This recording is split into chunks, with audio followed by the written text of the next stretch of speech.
There are moments in life when your belief in everything, your faith, your body, your dreams, completely shatters. For Jonathan Edwards, it wasn't just about jumping far. It was about fighting through a silent war between his soul and his destiny. Jonathan Edwards was born in 1966 in London. Raised in a devout Christian home, his life was filled with scripture, prayer, and quiet discipline. His parents were missionaries.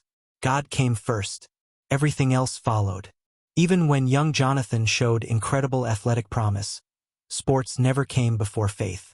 He was different. While others trained harder to win medals, Jonathan refused to compete on Sundays. For him, Sunday was sacred. Even when it cost him championships, even when the world questioned his decisions, he stood by his beliefs. He missed the Commonwealth Games. He missed sponsorships. He missed opportunities most athletes only dream of.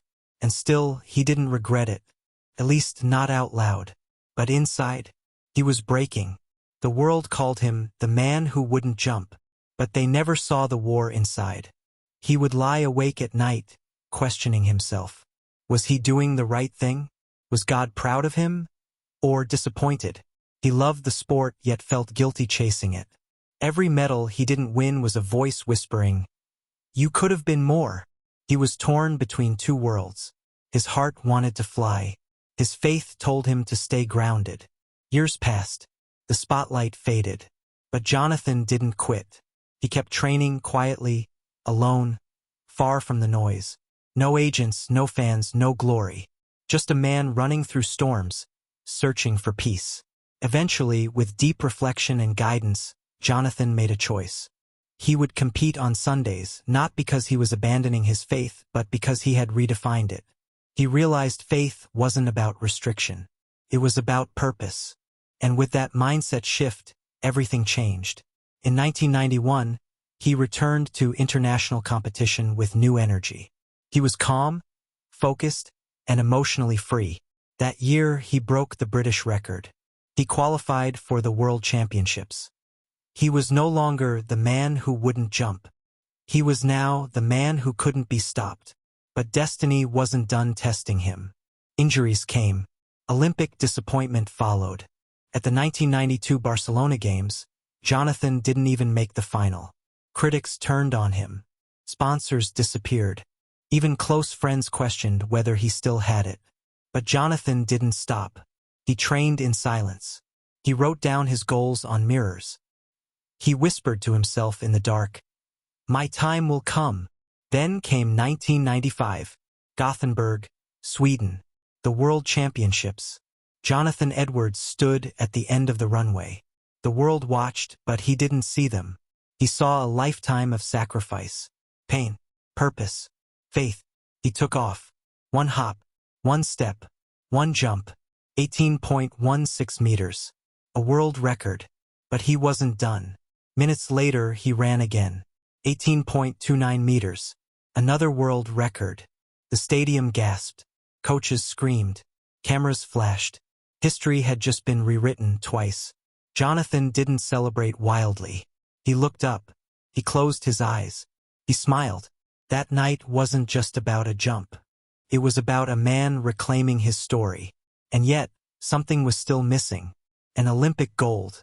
It would take 5 more years. In 2000, at the Sydney Olympic Games, Jonathan stepped on the runway again. The weight of a lifetime pressed on his shoulders. He ran. He flew. He landed. This time, he didn't need to see the scoreboard. He knew. He had done it. Olympic gold. At last. He stood on the podium with tears in his eyes. Not just because he had won, but because of everything it took to get there. The sleepless nights. The pain. The prayers. The doubts. The belief. It all led to this. After retiring, Jonathan didn't disappear.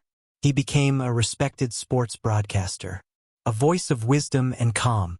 He told the stories of others just as his had been told. But even after his athletic career ended, his spiritual journey continued. Years later, he publicly spoke about evolving in his beliefs. Some were surprised. Others criticized him. But Jonathan never claimed to be perfect. Only honest. That's what made him so human. Jonathan Edwards remains one of the greatest triple jumpers in history. He still holds the world record to this day. But more importantly, he holds something far rarer. Respect. Not because of medals, but because of character. He showed the world that faith and dreams don't have to live in conflict. That you can fall 100 times and still rise. That world records aren't always measured in meters, but in courage. So if you ever feel torn between your fear and your future, think of Jonathan Edwards. A man who refused to jump until he learned how to fly. A man who lost his way only to find his purpose. A man who broke world records and barriers of the soul. His life wasn't just about jumping far.